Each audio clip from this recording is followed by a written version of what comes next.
안녕하십니까, 이형입니다. 안녕하세요. 오늘은 저희가 올 MLB 팀을 한번 뽑아보도록 하겠습니다. 빠르게 진행을 해보도록 하겠습니다. 왜 빠르게 해야 돼요? 생각보다 길어서? 오래 걸릴 것 같아가지고 네, 포수부터. 네, 포수부터 가도록 하겠습니다. 저는 시애틀의 칼 랄리입니다. 다른데요? 아, 달라요? 네. 저는 굉장히 비슷할 거라고 그러니까 생각했는데 우리가 근데 처음에 되게 걱정했던 게 너무 같을까봐 그랬는데 다행입니다. 네, 칼 랄리가 물론 타율은 낮은 편이긴 하지만 홈런 34개 100타점 기록을 하면서 MLB 포수 가운데 유일하게 30홈런 100타점을 기록한 그렇죠. 포수였고요. 이 선수는 단순히 파워만 좋은 포수가 아니라 수비도 굉장히 좋은 포수거든요. 포수로서의 수비력과 공격력을 모두 다 정상급의 모습을 보여줬다고 생각을 해서 칼 랄리를 저는 퍼스트팀 포수로 뽑았어요. 랄리 보면은 지금 시애틀이 원래 준인호에게 바랬던 근데 그 모습이 랄리가 보여주고 있는 건데 안타는 쓰레기다. 네, 그걸 이제 증명하고 있는 포수죠. 저는 윌리엄 콘트레라스입니다. 네. 네. 저도 고민 많이 했습니다. 왜냐면 칼날리하고 팽글레프 승리기도 똑같아요. 네, 저는 이 선수도 이제 공수 겸장이라 봤고 올해 뭐 이제 홈런, 타점, 득점 다 커리어 하이였습니다. 2년 연속 팀 MVP로 이제 선정이 됐었고 최정상급 수비라고 하기는 어렵지만은 오히려 랄리보다 더 정교한 타격, 클러치 능력도 보여주면서 미러키의 포스트 시즌 진출을 이끈 1등 공신이라고 생각을 해서 저는 콘트라스를 뽑아왔습니다. 1루수로 넘어가 볼까요? 1루수 저는 고민 많이 했는데 브라이스 하퍼와 불개주 중에 고민 많이 했거든요. 근데 결국에는 블라디미르 게레로 주니어 뽑았습니다. 네, 저도 하퍼와 고민한 이유는 게레로가 포스트 시즌에서 멀어진 팀에서 활약을 했고 이제 팀이 포스트 시즌에서 멀어진 상황에서 후반기 페이스가 그쵸. 정말 뜨거웠잖아요. 그 점이 조금 아쉽기 때문에 하퍼와 고민을 많이 했는데 표면상의 성적이 워낙 게레로가 좋았기 때문에 그거를 무시할 수가 없었어요. 네, 후반기 때 조정득점 생산력이 200 넘는 타자가 2명 있었습니다. 에런 저지와 게레로 주니어. 그리고 손의 위치를 조금 이제 낮추면서 포탭 타이밍이 맞게 바뀌었다고 하더라고요. 그런 노력들을 통해서 불개주가 후반기 때 최고의 타자로 이제 성장했기 때문에 저도 하퍼도 좋았지만 불개주가 포스트 시즌에 나가지 못했다고 하더라도 지나칠 수는 없었어요. 2루수는 저는 캐텔 마르틴입니다. 이거는 사실 캐틀 마르테가 왼발목 부상 때문에 빠진 기간이 있었지만 그걸 뭐 차체도 최고죠. 그렇습니다. 뭐 2루수 조정득점 생산력 1위를 기록을 했고요. 2019년에 MVP 4위를 기록을 했었는데 그때와 버금가는 시즌을 그쵸. 올해 만들어냈어요. 공격뿐 아니라 수비에서도 2루수 중에서 정상급 수비를 보여준 선수이기 때문에 캐텔 마르테를 외면하기는 힘들었습니다. 그러면 3루수 알아보도록 근데 하겠습니다. 이거도 사실 이견이 있을 수가 없지. 이견이 있으면은 둘 중 한 명은 나가야지 뭐.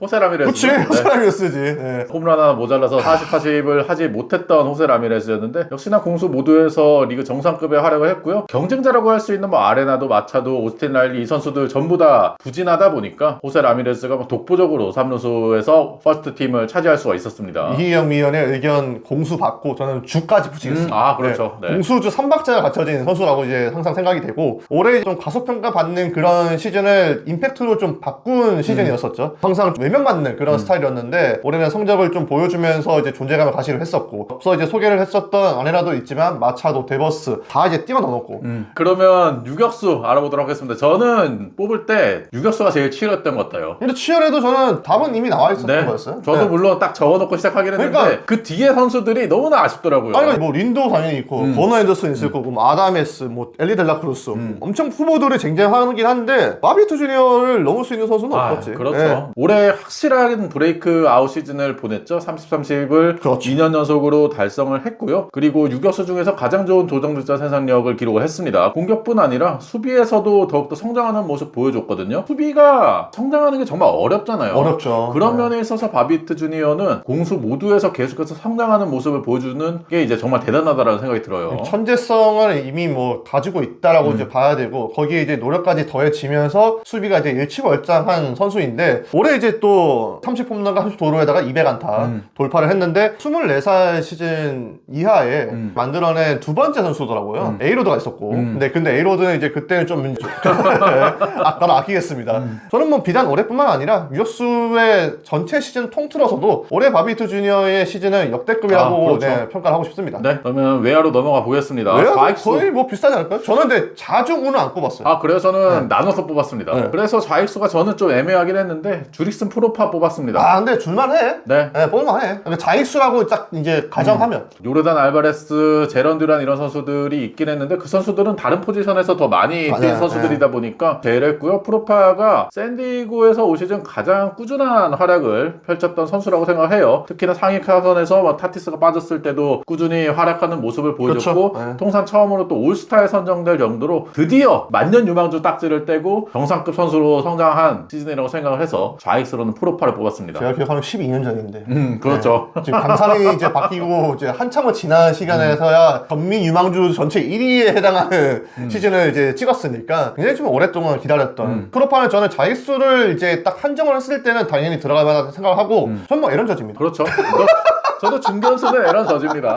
나머지 자리는 근데 뻔해요. 뻔하지. 네, 중견수 에런 저지, 우익수 후아소터 이거는 근데 이겨낼 여지가 없죠. 저는 그래서 한 명은 잭슨 메릴입니다. 아마 이형님도 좌익수, 중견수, 우익수 포지션을 이제 통합했을 때 뽑았다면 잭슨 메릴 고려했을 것 같은데. 그렇죠. 네, 저는 잭슨 메릴은 7월 24일 이후에 더욱더 성장을 했다. 원래 보통 신인 선수들은 내려가거나 초반에 해외에서 올라오는 케이스가 있는데 잭슨 메릴은 꾸준했어요. 맞아요. 근데 그 내려가는 것도 길지 않았었고 저점이 되게 낮지가 않았어요. 그런 정도로 메이저리그에서 빨리 적응했고 그리고 7월 24일 이후에 외야수 OPS를 보니까 200타석 기준에 3위가 잭슨 메릴입니다. 오. 네, 1.242가 에런 저지, 1.007이 알바레스인데 제가 왜 알바레스를 외면했냐면 7월 24일 이후가 잭슨 메릴이 메이저리그에서 완전히 눈을 뜬 시기라고 봤었어요. 근데 그때 이제 알바레스는 지명 타자가 27게임, 외야수가 25게임이었어요. 그러면 사실 외야수로 보기가 어렵잖아요. 그렇죠. 네. 그래서 저는 잭슨 메릴은 외야수 통합했을 때 퍼스트 팀에 들어가기에는 손색이 없다라고 이제 생각을 합니다. 뭐 나머지 두 자리 에런 저지와 후안 소토는 더 이상 얘기하지 않겠습니다. 네. 그리고 지명 타자로 넘어가 보겠는데 이거는 지명 얘기하지 타자도 말자. 굳이 얘기하지 말자. 않겠죠. 왜냐면은 이 구독자분들이 보시기에는 이 분량 채우려고 하는 거예요.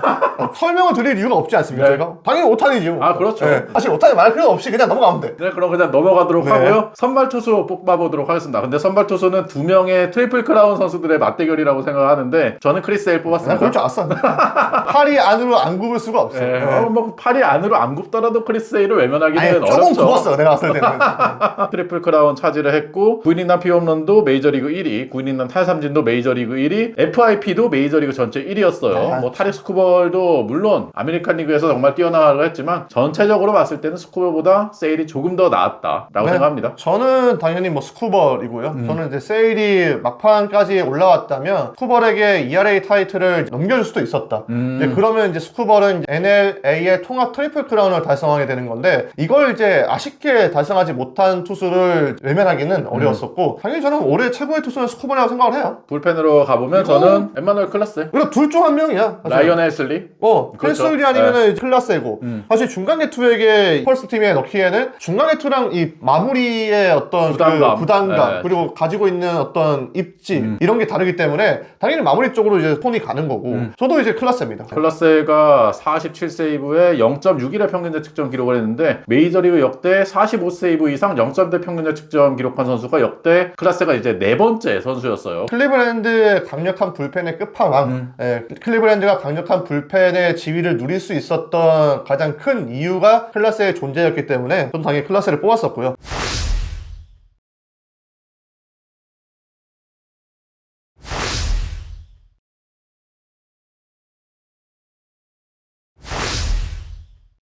저희가 올 메이저리그 팀 한번 뽑아봤는데요. 여러분이 생각하는 메이저리그 퍼스트 팀도 댓글로 많이 달아주시기 바랍니다. 그러면 다음 영상도 많이 기대를 해주시고요. 구독과 좋아요 부탁드릴게요. 안녕.